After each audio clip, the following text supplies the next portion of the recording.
Bienvenidos a los foros políticos de la AGG. Mi nombre es Pedro Cruz y el día de hoy me acompaña José Andrés Ardón. Mucho gusto, es un gusto estar aquí contigo, Pedro, con el binomio del Partido Unionista.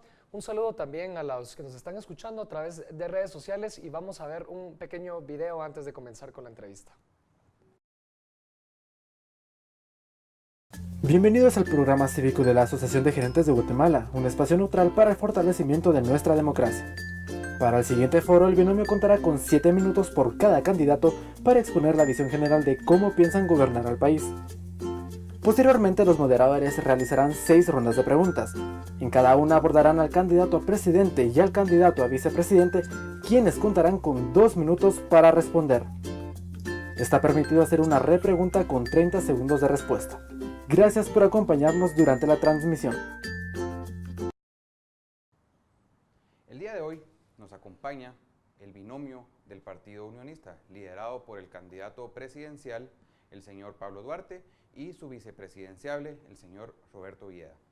Arrancamos, si quieren, con la entrevista, contándonos, que nos cuenten un poco acerca de la visión que tiene Unionista o la visión que tienen ustedes dos como candidatos presidenciales y vicepresidenciales del Partido Unionista. Si quiere, arrancamos, Pablo. Muchas gracias. Primero, gracias por la invitación. Yo creo que en una campaña tan atípica como la que estamos teniendo, estos espacios van a ser vitales para que la gente pueda conocer a los candidatos y las propuestas y tener un voto informado y poder tomar la decisión de por quién va a elegir y a quién va a poner en los puestos que se están jugando en las próximas elecciones del 16 de junio. Así es que muchas gracias. Vean, nosotros hemos visto con enorme preocupación, con el pasar de los años, que Guatemala está sufriendo una crisis institucional como nunca. Y esa crisis institucional empieza por una absoluta falta de autoridad. No existe autoridad en el país, no existe quién es el que toma las decisiones, y nos encontramos con que nuestras instituciones no están cumpliendo las funciones para las que fueron creadas, y peor aún, muchas veces lejos de hacer y beneficiar a la gente, que es para lo que existen, les estorba, los molesta y los entrampa. Así es que nosotros, como primer punto, creemos que el principio de autoridad debe retomarse. Nos gusta mucho el fútbol, a todos nos gusta el fútbol, y en Guatemala pues vemos el fútbol internacional con mucha pasión. La gente disfruta de los partidos de fútbol, sobre todo los del Barça y el Real Madrid. Yo en los mítines les pregunto quiénes son los del Barça y quiénes son del Real, no voy a decir el resultado para no perder votos, pero la gente se apasiona por el fútbol. Y yo les preguntaba y les decía, bueno, es un valor importante divertirse, es un valor ver el fútbol, pero realmente son valores que al final no tienen una gran importancia sobre nuestra vida personal, ni lo que pasa. Si gana el Real o pierde, a usted no le aumentan el sueldo ni se lo quitan, y si gana el Barça, usted no va a comer mejor en su casa. No tiene realmente un valor que sea importante sobre su vida. Pero es un buen ejemplo para demostrar cómo un equipo con tanto éxito como el Real Madrid pierde su norte por falta de autoridad. Y entonces en un momento dado tienen que tomar la decisión de buscar a alguien que ordene la casa y que con autoridad pueda poner las cosas en su lugar.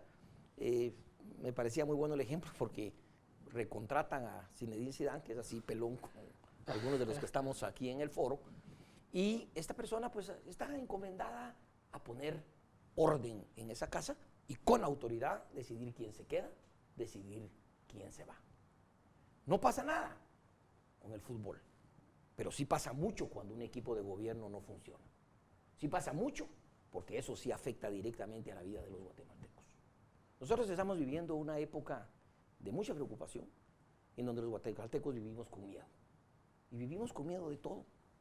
Vivimos con miedo de salir porque vamos a dejar la casa sola. Vivimos con miedo de dónde vamos a parquear el carro, la bicicleta, la moto, porque nos la roban y la vamos a perder. Tenemos miedo de que los hijos salgan a la calle porque algo les puede pasar.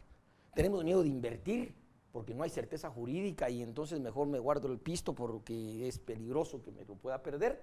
Tenemos miedo de soñar, de crecer. Y esto es algo que no puede ser.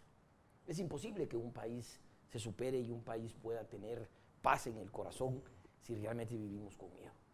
Nosotros queremos sacudirnos el miedo y queremos sacudirnos la posibilidad de que el guatemalteco vuelva a gozar de sus libertades. La única función del Estado debe ser garantizar las libertades y derechos fundamentales del ciudadano que están en la Constitución Política de la República. Es decir, que tenga seguridad, que tenga salud, que tenga educación, que pueda usar sus bienes, su propiedad y hacer con ella lo que mejor le parezca y siempre que esté encaminada y en ley. Nosotros creemos que un gobierno con autoridad, un gobierno como Dios manda, puede definitivamente recomponer las cosas en el país, tomando decisiones que no son fáciles, y una de ellas es hacer una reingeniería absoluta sobre el Estado y sobre sus instituciones, un inventario de esas instituciones, un inventario de quienes trabajan en esas instituciones, si no hay dualidad de funciones, si no existe gente en un mismo escritorio haciendo lo mismo, y por supuesto no es un asunto que sea sencillo, no es un asunto que sea fácil, pero creemos que con la experiencia que tenemos y con un equipo de personas honradas y que han demostrado durante su vida honradez y espíritu de servicio, podemos ofrecerle al guatemalteco un gobierno que trabaje para él, un gobierno que haga que sus garantías y sus derechos fundamentales sean respetados. La Constitución dice muchas cosas que no se cumplen. La educación es gratuita. Todos pagamos por la educación de nuestros hijos, muchísimos.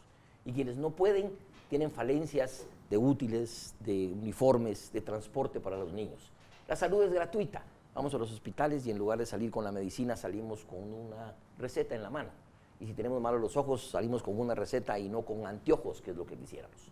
Así es que nosotros creemos que un buen gobierno puede hacer la diferencia y que tenemos la experiencia suficiente para hacerlo. No podemos seguir con miedo, no podemos seguir teniendo amarrados nuestro espíritu, porque todo lo que está a nuestro alrededor nos es adverso. El único temor que debemos tener todos es el temor de Dios, es el único temor que deberíamos tener.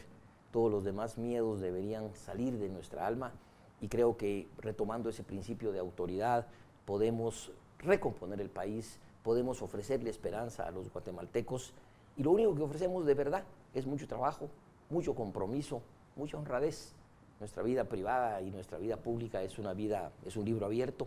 Gracias a Dios no tenemos sobre nosotros ninguna acusación, ni pesan sobre nosotros cuentas pendientes, y eso nos permite hablar con toda autoridad, no de combate a la corrupción, sino de honradez. Nos permite hablar con toda autoridad de que podemos hacer las cosas no para beneficiarnos, sino para beneficiar a los guatemaltecos que se merecen una Guatemala muchísimo mejor de la que tenemos el día de hoy.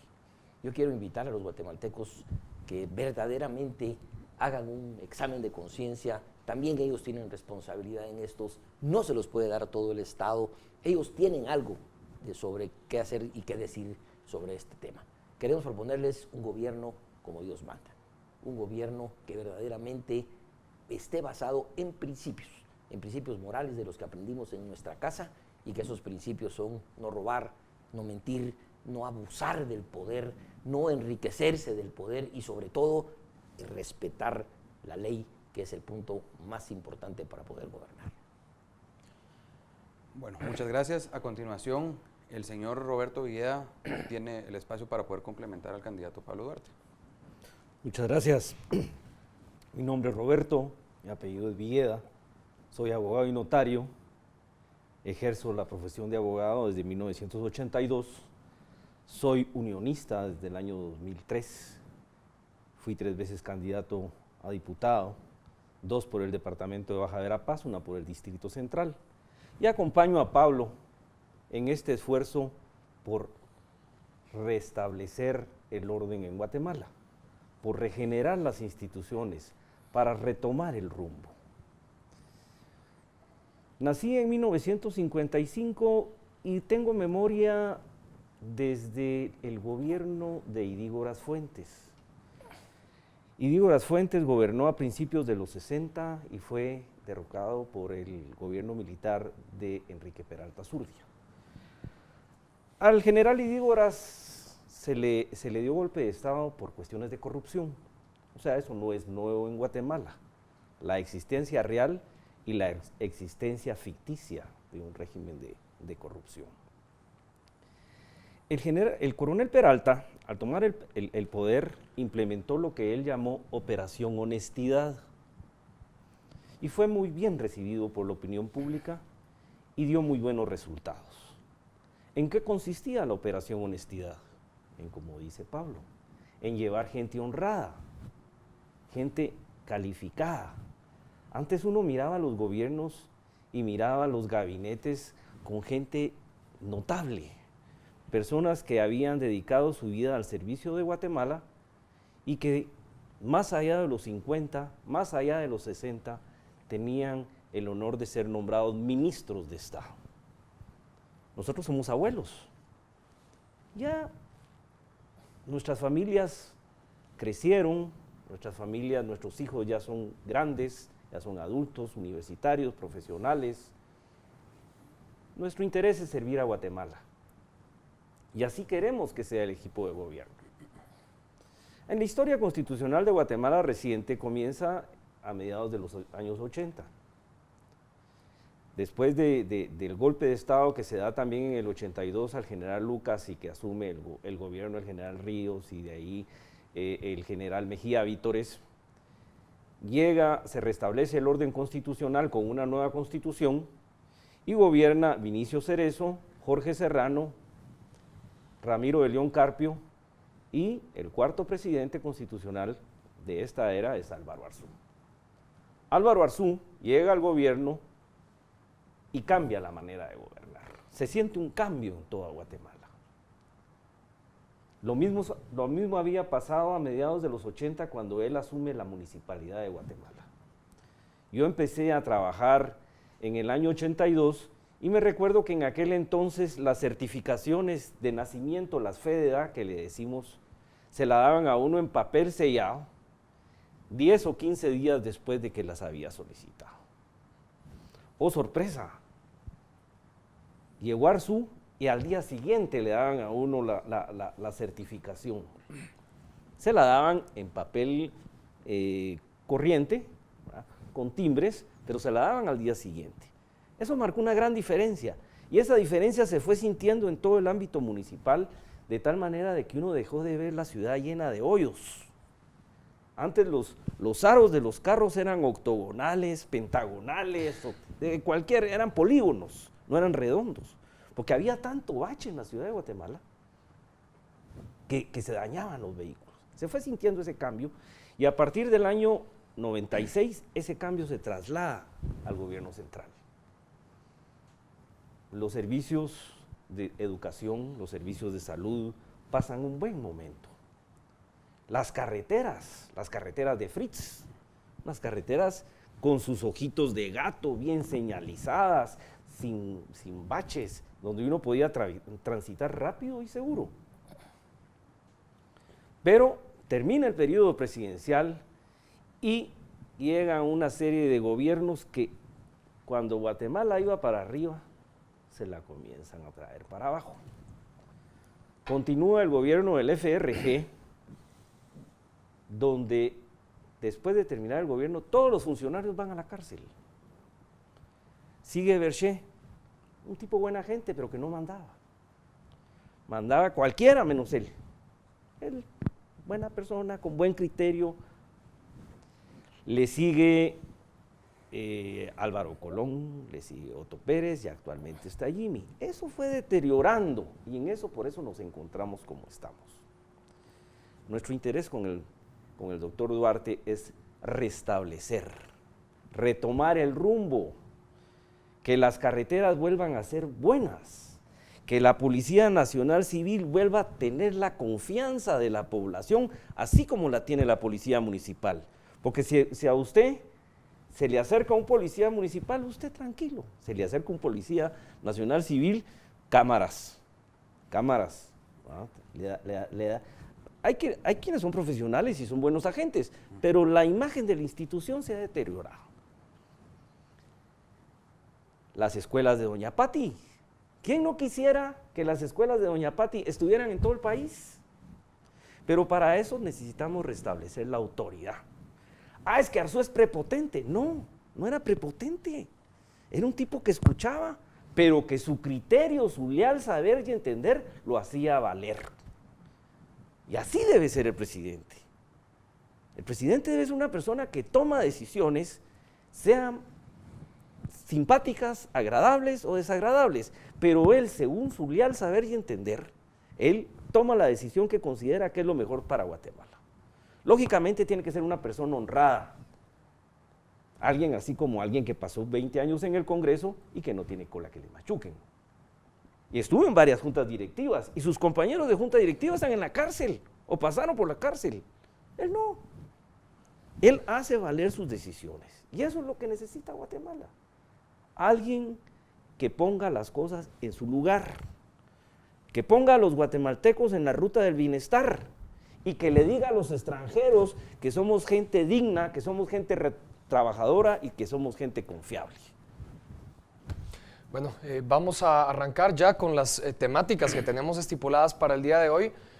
Yo creo que nos llama la atención, o al menos a mí me llama la atención mucho el tema de la autoridad, que mencionan bastante, recuperar ese principio de la autoridad. Y entrando al tema de desarrollo, empleo y economía, considerando también que es el Estado el que ejerce esa autoridad, ¿cómo sería esa autoridad plasmada en su gobierno en el tema económico? ¿Cómo se puede vincular el rol que debería tener su gobierno en fomentar el empleo, en fomentar el crecimiento económico? Pablo. Es que ahí está el primer error. No tiene nada que ver el Estado con el empleo. El Estado tiene que dar las condiciones para que pueda generarse empleo. Y nosotros no somos empleadores ni somos como Estado encargados de buscarle empleo a las personas. Tenemos que entregarle las condiciones a las personas para que puedan desarrollar una actividad y tener un buen empleo. Alguien me decía, ¿qué va a hacer con el 75% de las personas que están en la informalidad? Pues tienen razón de estar en la informalidad. El Estado no les ayuda en nada, pero pretende que vayan a hacer colas, que vayan a inscribirse, que paguen impuestos, que paguen los trámites, cuando no están recibiendo nada de regreso. Lo que tenemos que crear es unas condiciones de certeza jurídica, de infraestructura y sobre todo sacar al Estado de las cosas que no le competen. Les pongo un ejemplo. Las relaciones público-privadas que pueden establecerse en el gobierno para lograr que la iniciativa privada haga aquellas cosas que no debe hacer el Estado es muy importante. Un ejemplo, 2.000 kilómetros de carreteras que necesitamos. Terminemos el kilómetro cero. Está ahí para ir a Xela, tenemos que ir al kilómetro cero. Y después para ir al Petén regresamos al kilómetro cero. Hay que interconectar el país con carreteras y son muchísimas carreteras. Si esas carreteras las hacemos en acuerdos público-privados, la iniciativa privada va a estar generando una cantidad de empleo impresionante. Y buscando el financiamiento para esas carreteras, lo que va a permitir que los guatemaltecos tengan un empleo digno y tengan un empleo en donde el Estado lo único que está haciendo es dictando las políticas generales de construcción y de infraestructura, y ese Estado está vigilando solamente que las personas paguen el salario como debe ser y que las personas realmente tengan un trabajo digno y con las condiciones que deben tenerlos. El Estado no es un empleador. El Estado debe buscar que la gente esté dispuesta a invertir para producir empleo en Guatemala y un empleo con un salario digno. Y precisamente continuando esa línea que ha mencionado Pablo Duarte, de que el Estado debe crear esas condiciones. Sin duda alguna, una de las condiciones para fomentar mayor inversión nacional y extranjera es que exista certeza jurídica, es que no se invadan fincas. ¿Cuál sería ese rol que jugaría entonces el Estado para garantizar esas condiciones de la inversión que mencionaba Pablo? Mire, es importante tener, para el tema de la certeza jurídica, tener personal jurídico capaz, bien formado, honrado. El tema de la certeza es que además tiene que asumir su responsabilidad cada funcionario, el Procurador General de la Nación, el Ministerio Público, la Policía Nacional y los tribunales. Hoy en día invaden una finca y se comienzan a pasar. No, vaya con aquel, no, pero mejor vaya con el otro. Y entonces eso resta certeza y impide la reivindicación de la propiedad que genera la inversión. Es importantísimo entonces tener gente que sea capaz de interpretar correctamente y ágilmente la ley, entendiendo las necesidades económicas de la población. ¿Cómo va a ser que se tardan 400 días para resolver un amparo provisional o un amparo sobre un tema de minería cuando el artículo 125 de la Constitución dice que la extracción de minerales es de utilidad y necesidad pública? El artículo 127 dice que la generación de energía eléctrica es de urgencia nacional. Eso debiera interpretarse con que nunca jamás se puede otorgar un amparo provisional que interrumpa esas actividades a las que la Constitución les ha dado un rango especial. ¿Cómo va a ser que se suspenda, por ejemplo, una alfabetización cuando viene la Constitución y dice la alfabetización es de urgencia nacional? Y que porque le faltó un sello a una firma, venga a una corte y suspenda un programa de alfabetización que es urgente. Lo mismo que la electricidad. ¿Cómo podemos vivir sin electricidad? ¿Cómo podemos vivir sin minerales? Las personas hablan sobre la situación de inseguridad que se vive en el país. Señor Pablo Duarte, ¿su plan de seguridad se enfocaría en la prevención o en la política de seguridad reactiva? ¿Y cuáles serían las prioridades sobre su visión? Voy a empezar con una premisa que va a ser una base de nuestro gobierno en el tema de seguridad. Los derechos humanos de los delincuentes no son superiores a los derechos humanos del ciudadano honrado. Ese es el primer punto sobre el que vamos a trabajar. No se vale que los derechos humanos de los criminales y delincuentes sean mejores y mayores que los del ciudadano honesto. Usted no puede hacer una seguridad preventiva cuando el paciente se está muriendo. Usted no puede venir y ponerle una medicinita ahí poco a poco con el tema, no.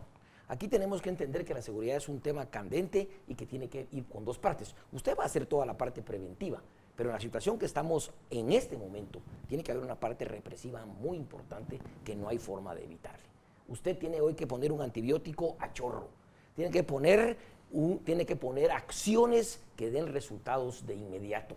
Tiene usted que empezar a trabajar con sistemas de inteligencia de seguridad que permitan desarticular las maras. Las maras están produciendo extorsiones en todo el país y hay muchísima gente extorsionada, muchísima gente que tiene que abandonar su casa, que tiene que abandonar su negocio, que tiene que dejar donde vive porque es producto de extorsión.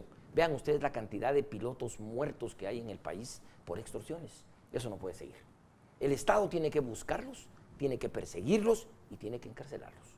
Y todos aquellos delincuentes que delincan con armas de fuego deben ser reprimidos con armas de fuego. Aquí se hacen las cosas y se cometen delitos porque no pasa nada, no les pasa nada, no les duele. Al final van a la cárcel a pasearse y van a tener unas vacaciones en donde hay comida, guaro y de todo en el sistema penitenciario. No, tiene que haber una parte de mucho choque y mucha fuerza al principio de los gobiernos que nos permita después, por supuesto, empezar con temas preventivos como luz, como calles limpias y como cámaras. Pero primero tenemos que entender que vamos a tener que entrar con mucha fuerza. Cuando usted habla del tema de las pandillas, pues nos surge al pensamiento uno de los grandes problemas en cuanto al tema de seguridad ciudadana, que es el tema de las extorsiones. ¿Cuál sería su plan para poder mitigar este problema, señor candidato vicepresidencial? Al extorsionista hay que imponerle la pena de muerte. Ese es el azote mayor para la población trabajadora, emprendedora y productiva del país, sin importar su estatus social y sobre todo en los estratos sociales más bajos, es la extorsión.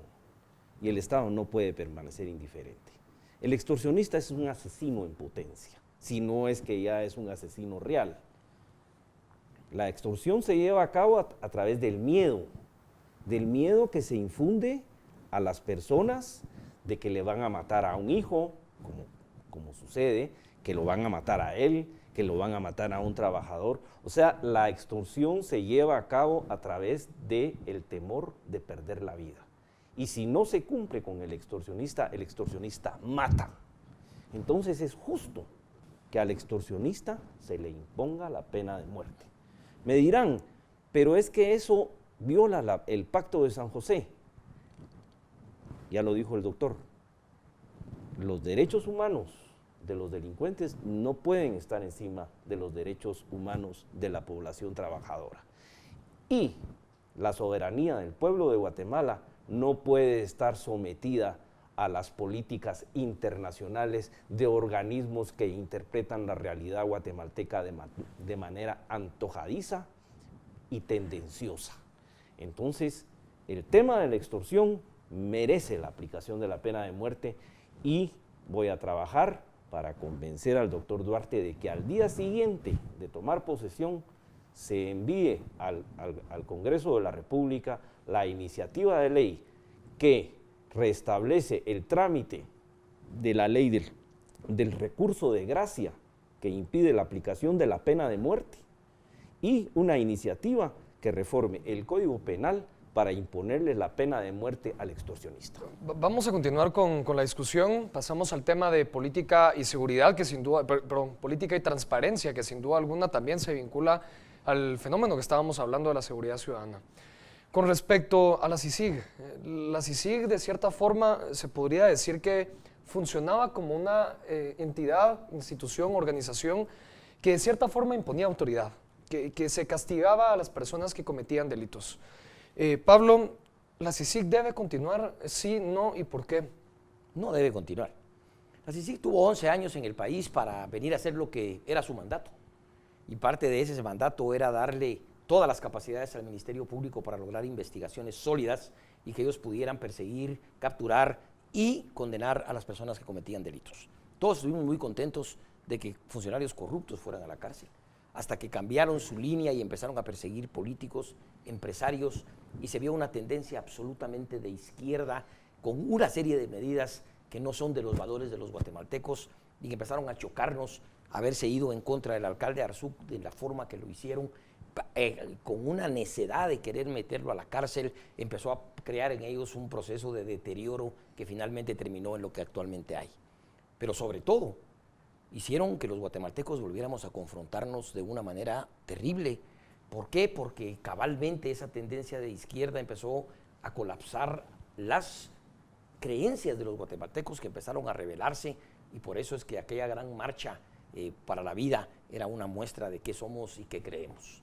Las únicas dos personas a las que unió, mire qué cosa más curiosa, la CICIG, fue a Dionisio Gutiérrez y a Alfonso Portillo. Resulta ser que cuando Alfonso Portillo era presidente y le vendieron la CICIG para joder a los ricos, porque así dijeron que era la única forma de amolarlos, entonces por supuesto Dionisio Gutiérrez hablaba y decía, hoy resulta ser que Alfonso Portillo se va a la cárcel por la CICIG que él mismo crió. Pero hoy él y Dionisio Gutiérrez dicen que Iván Velázquez y la CICIG son la pomada, el atol más delicioso del mundo y son la maravilla más grande del mundo. Mire las vueltas que da la vida. Ambos, por supuesto, de alguna manera tienen miedo y siguen siendo perseguidos, pero son los únicos que se pusieron de acuerdo en ese tema. Al resto de guatemaltecos realmente los puso en una gran confrontación que no nos queremos, que no necesitamos, y que lo que queremos es que el Ministerio Público tenga la fortaleza suficiente de hacer su trabajo. Se ha argumentado mucho acerca de ciertos pecados originales de la democracia o de la corrupción. Se dice del financiamiento ilícito, se ha hablado acerca de las contrataciones en el Estado. Pues hay varias teorías y varios argumentos que señalan dónde se origina esa corrupción. Según su apreciación, ¿dónde se origina la corrupción dentro del Estado guatemalteco y cómo combatirla? Si no es la CICIG y si tenemos que esperar un Ministerio Público fortalecido, ¿cuál sería esa estrategia entonces para luchar contra la corrupción? Ya lo dijo el doctor, poner gente honrada. ¿Y será suficiente con gente honrada? Mire, si no hay chontes en la carretera, nadie paga mordida. Eso es importante saberlo. La capacidad que tiene la autoridad en algún momento de hacer que se le pague más allá de lo que corresponde. Esa es la corrupción. Cuando usted hace un trámite en la Dirección General de Migración y le comienzan a poner previos, hasta que alguien llega y le dice, mira, yo tengo un cuate allá adentro de que por 1,800 pesos te saca tu resolución. Ahí hay corrupción. Eso es lo que se tiene que combatir, ¿no? La corrupción no solo lógicamente, si el presidente está cachando por todos lados y metiendo y la vicepresidenta está metiendo las manos en la gaveta, entonces, y los ministros también, lógicamente, eso irradia para abajo. Pero si la cabeza está sana, tiene la legitimidad de impedir de que el chonte que está en la carretera ande parando al que viene ahí para pedirle sus papeles, pero los papeles de colores que lleva en la billetera. Entonces, hay que ver la forma de quién tiene discrecionalidad y quién no. Y otra cuestión es sacar el pisto de las gavetas. Mire, el último presupuesto del siglo XX fue de 18 mil millones de quetzales. Hoy tenemos un presupuesto de 87 mil millones de quetzales que se ejecuta en un 65%, y el demás dinero, un milloncito por aquí, un milloncito por allá, a uno como funcionario le debe caer muy bien, nadie se da cuenta, pero es porque hay pisto en las gavetas. El Estado cobra muchos impuestos y eso le da demasiado dinero, hay demasiado desorden y eso... Y tal vez solo añadir un poquito ahí, ¿ustedes estarían a favor de reducir impuestos, mantenerlos igual, o cuál sería, solo para complementar brevemente ese tema? No hay necesidad de más impuestos, hay que cobrarlos. El IVA, que es uno de los impuestos que más recauda, debe cobrarse. Debemos quitarnos esa maña y educar a los guatemaltecos y pedirles que no, miren, no me dé factura y no le pago el IVA. No, hombre, hay que pagar el IVA y hay que pagar los impuestos que nos corresponde. Entonces nosotros creemos que meternos, yo he llegado a la conclusión que cada vez que nos metemos a reformar leyes, clavamos al que cumple. Sean leyes de armas, sean leyes de impuestos, clavamos al que cumple. No debe ser así. Los impuestos son suficientes, deben cobrarse. Excelente. Pues siguiendo en la línea de la transparencia y la lucha contra la corrupción, desafortunadamente el sistema de salud se convierte en uno de los pilares, por decirlo así, entre comillas, de la corrupción en Guatemala. Sabemos que hay problemas de infraestructura, de alcance, de salario de médicos, de sindicatos, etc. ¿Cómo usted en 4 años pretende solucionar el problema?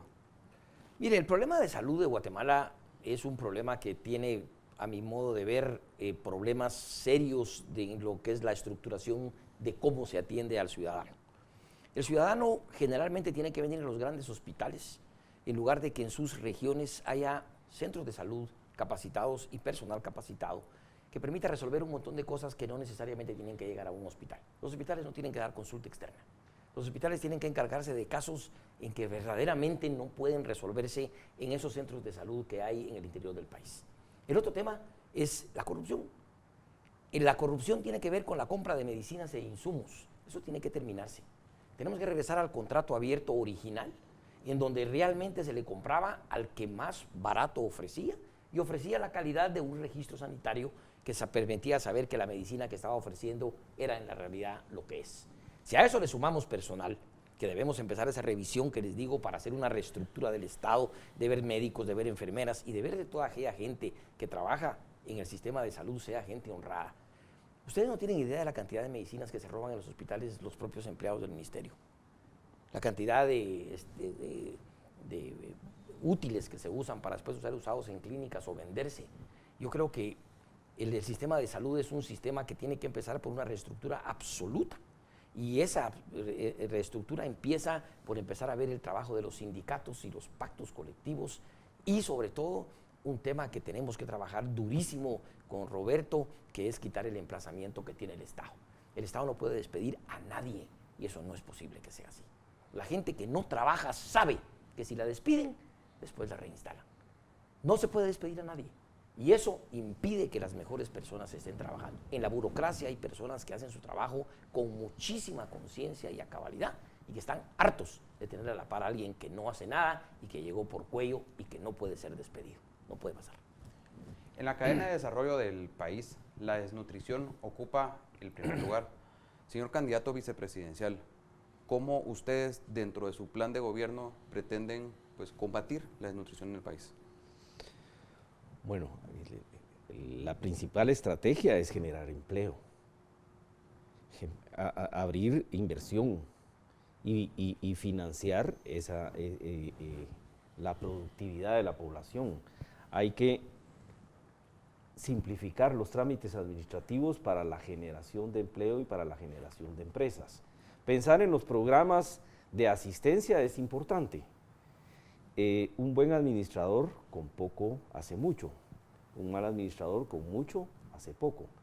Entonces, esos programas deben administrarse correctamente, pero sobre todo, el gran reto está en cómo llevar la inversión a esos lugares donde la gente no tiene alternativa.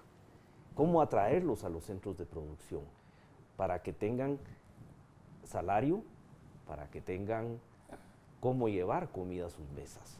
Eso tiene que ver con la seguridad jurídica, tiene que ver con la inversión, con la generación de empleo, que es lo más importante para que los padres de familia y las familias tengan comida en sus mesas y sus niños crezcan bien nutridos, aparte de los apoyos que reciban por cuestiones, digamos, los programas educativos, asistencia, etcétera. Pero básicamente el tema de la desnutrición tiene mucho que ver con el tema de producción, de empleo y de generación de riqueza, porque donde los padres de familia tienen trabajo, tienen salario y tienen cómo llevar comida a sus mesas y que sus hijos estén correctamente nutridos. ¿Es posible reducir puntos porcentuales de desnutrición en 4 años? Por supuesto que es posible. Y es posible con programas dedicados cabalmente a que no haya un solo niño en este país que se acueste sin comer y que se levante sin desayunar. Yo creo que en los programas educativos es muy sencillo volver a implementar el desayuno escolar, en donde con ese solo tiempo de comida el niño reciba el 75% de la ingesta proteínica que tiene que recibir en el día. Solo con ese desayuno ese niño va encaminado a poder vivir mejor, aprender, estudiar y tener energía para la vida. Moviéndonos un poco hacia educación, que bueno, es un tema que ha estado de fondo en los argumentos y en las discusiones que hemos tenido. ¿Cómo garantizar la educación en el país? ¿Cuál es el modelo que se debe seguir? ¿Debe ser una educación enfocada hacia empleo? ¿Debería ser una educación enfocada en valores? ¿Cuál es ese modelo de educación que ustedes quisieran implementar? ¿Se tiene que cambiar algo de lo que existe actualmente? Se tiene que cambiar muchísimo, empezando por el currículum y el pensum que se le da a los niños de primaria. Aprendemos y nos meten un montón de información que no sirve para la vida. ¿Dónde está el lago Escutari? ¿Qué diablos me sirve a mí saber dónde queda el lago Escutari? Y no me sirve para la vida, ni me sirve para lo que tengo adelante. Nosotros consideramos que al niño debe preparársele de alguna manera en valores, por supuesto, valores fuertes y valores que le permitan ser una persona honesta en todo lo que haga en su vida. Pero también que tenga una instrucción que le permita poder hacer algo. Debemos empezar a cambiar las escuelas y debemos empezar a cambiar los institutos por institutos con más técnica. Ya no se consigue un buen carpintero, cuesta. Ya no se consigue un buen electricista. Es difícil conseguir mecánicos realmente que tengan la calificación suficiente o torneros. Yo creo que debemos empezar a cambiar el modelo a institutos que permitan a las personas conseguir empleo. Hay en Chile y en otros países más civilizados que el nuestro, institutos que a los muchachos que ellos preparan antes de salir graduados ya tienen empleo. Porque hay fábricas, porque hay generación de empleo que sabe que esos tienen tal instrucción y que sirven tanto por la forma en que se les estudia, que los quieren para ellos. Que en los talleres grandes, que en las fábricas grandes necesitan a este personal y la instrucción que se les da es importante y por eso tienen empleo antes de graduarse. Hay una cosa que es muy importante, estudiar, salir y no conseguir empleo es lo más frustrante del mundo. Y no consigo empleo porque la instrucción que me dieron no me sirve para trabajar. Por lo tanto, nosotros creemos que debe cambiarse el modelo, por supuesto, que debe cambiarse la forma como está estructurado el ministerio, pero sobre todo que debe enseñarse a las personas para poder llegar a la universidad y para poder, si no quieren ir a la universidad, tener una educación que les permita trabajar en oficios que son dignos y que dan dinero y que pueden perfectamente resolverle la vida a las personas. Y en esta discusión, pues no se puede evitar, de cierta forma, contrastar la educación pública con la privada. ¿Su enfoque sería más en reformar la educación privada o sería más en fortalecer la educación pública o sería fortalecer la educación privada? ¿Y cuál es el rol de las familias en el tema educativo también? Mire, el rol de la familia es fundamental. La familia es la que forma al individuo. El individuo, sus primeros años de vida, debe estar en una familia donde él encuentra amor, donde encuentra seguridad, y por eso es muy importante que el Estado mantenga una atención sobre la formación de las familias. No en vano, el artículo 1 de la Constitución dice que el Estado se organiza para proteger a la persona y a la familia. El rol de la familia es fundamental. A más familia, menos Estado. A más Estado, menos familia. la responsabilidad de la educación del individuo y de la formación del individuo es la familia. La educación está cambiando mucho, porque hoy en día la tecnología pues abre una serie de ventanas y de oportunidades y de conceptos. Hay niños que se educan, hoy por hoy hay muchos niños que ya no van al colegio, que se educan con programas virtuales y alcanzan buenos niveles educativos y son competitivos en cualquier nivel. Habrá que pensar si eso se va a trasladar a las grandes mayorías, pero eso tiene que ser un progreso evolutivo. Lo que sí es importante es que los niños, los infantes, lleguen uniformaditos, lleguen peinaditos, lleguen bañaditos, no deben ser fachudos. Eso se tiene que erradicar, tiene que volver el orden de los valores, porque eso le va a dar autoestima al niño. Eso de ir, despeinado, eso ya no puede continuar. Y no solo ahí, sino que también en la educación media. Los patojos tienen que aprender a hacer fila y a tomar distancia otra vez. Hacer deporte, tener artes, oportunidad de aprender a tocar guitarra, de tocar piano, etcétera. Eso es fundamental en la formación moderna. Y tal vez solo también brevemente, ¿tendría que dársele más presupuesto entonces al Ministerio de Educación para alcanzar esos objetivos que ustedes mencionan? Seguramente. Y yo les recuerdo algo. La Constitución dice que la educación es gratuita. Y nosotros como Estado no tenemos nada que ver con la educación privada. Volvemos a tema, no nos metemos en lo que no nos importa. Si hay colegios privados, lo único que tengo que es regularlos y que no abusen. Pero mi función primordial es ver que la educación pública sea una educación de primera, eficiente y que, como muy bien hemos dicho toda la vida, es una educación que complementa los valores que se forman en la familia y que complementa esos principios que son claves para la vida cotidiana. Vamos a pasar al último segmento de preguntas y quisiera saber, señor Pablo Duarte, usted dentro de su experiencia como diputado al Congreso de la República y que conoce hacia lo interno el organismo legislativo, ¿cuáles serían las principales iniciativas de ley que presentaría ante el Congreso para poder fortalecer su plan de trabajo? Mire, en Guatemala, además de súper diagnosticada, está súper legislada. Nosotros consideramos que lo que hay que hacer es derogar algunas leyes que verdaderamente estorban y son un obstáculo para el desarrollo del país. Habrá algunas leyes que hay que tocar y que son sumamente importantes y sobre todo entender que las leyes no cambian la realidad. Lo que cambia la autoridad, lo que cambia la realidad es la autoridad el que hace que las leyes se cumplan. Usted puede hacer la ley que quiere, pero si no le pone la fuerza y no le pone el brazo fuerte para que esa ley se cumpla, son mentiras y son ilusiones. Les voy a poner algunos ejemplos. Nosotros estamos discutiendo muchísimo en la posibilidad de empezar a derogar, para empezar, algunos acuerdos internacionales y tratados internacionales que verdaderamente han creado confrontación y detienen desarrollo. Por ejemplo, el Convenio 169 de Pueblos Indígenas y Tribales. Fue siempre creado este modelo, y el 169 es para pueblos en minoría, para tribus pequeñas que viven en un país, son una franca minoría. En Guatemala tenemos un convenio aplicado a una población que no es minoría, es mayoría, y por eso está causando los problemas que está causando. Está causando problemas de desarrollo, de confrontación, y es uno de los pilares de donde está agarrado la izquierda de este país para crear la ingobernabilidad y el desorden que se da en el interior del país. Creemos definitivamente que va a haber necesidad de que el pueblo de Guatemala y su sociedad y sus políticos nos dediquemos a discutir a cabalidad algunos cambios constitucionales que deben hacerse. La primera es que tenemos que cambiar la ley electoral y de partidos políticos. No puede ser que tengamos la ley que tenemos. Segundo, tenemos que hacer una ley de servicio civil que verdaderamente establezca cómo se puede accesar a un cargo, como algunas de las prioridades que tenemos que iniciar en nuestro gobierno y que han demostrado que están fallando y que han demostrado que no nos están ayudando a la estabilidad y a la paz. Muchas gracias. Señor Roberto Villa, usted como vicepresidenciable y encargado del gabinete y coordinarlo, usted ha estado comentando sobre la gente honrada, la gente buena que debería de participar. ¿Han pensado ustedes ya en algún equipo de trabajo?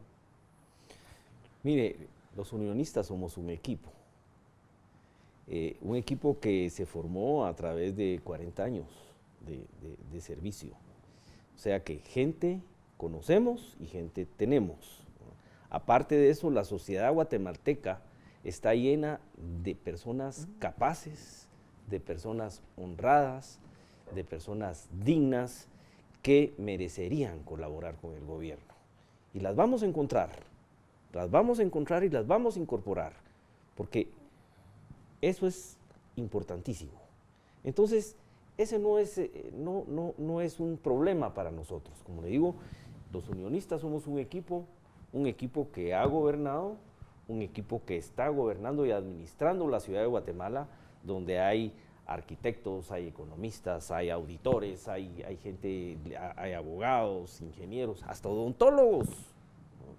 Y esa gente es la que le vamos a abrir las puertas para que nos ayuden a administrar y sacar adelante a Guatemala. Y no tienen nombres todavía, entonces. No, mire, ¿sabe qué es lo que pasa?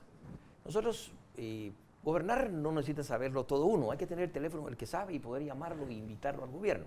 Si yo ahorita le digo quién va a ser mi ministro de gobernación, empiezan a averiguarle por todos lados dónde vive, quién es su mujer, y resulta que él es primo de la prima hermana que yo tuve cuando vivía en la Antigua y que probablemente por eso lo estoy poniendo.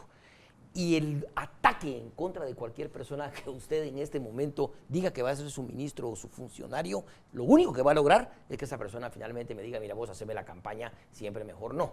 Ya me llamó mi mamá, mi tía y mi mujer y dice que no me meta a cosas que no debo meterme. Es muy complicado, con la virulencia política en que estamos viviendo y que los ataques sean de todos los días, poner nombres en la palestra cuando lo único que vamos a lograr es espantarlos. Nosotros conocemos a muchísima gente que va a ser un gran ministro, que va a ser un gran director general y que va a ser una persona que va a ejercer su cargo con la capacidad que lo caracteriza y su honradez.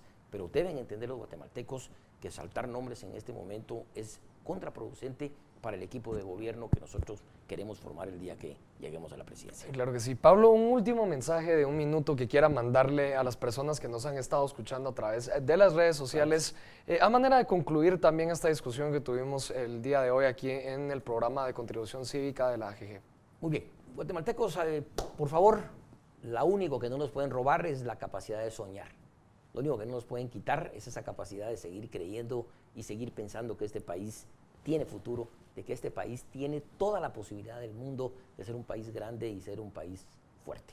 Les recomiendo que se informen, que oigan a todos los candidatos, que sepan quién es esa persona, qué ha hecho en su vida, qué ha hecho en su vida pública, si es un buen hombre, si es un buen padre, si es abuelo, si es alguien que verdaderamente ha logrado mantenerse una unidad de familia.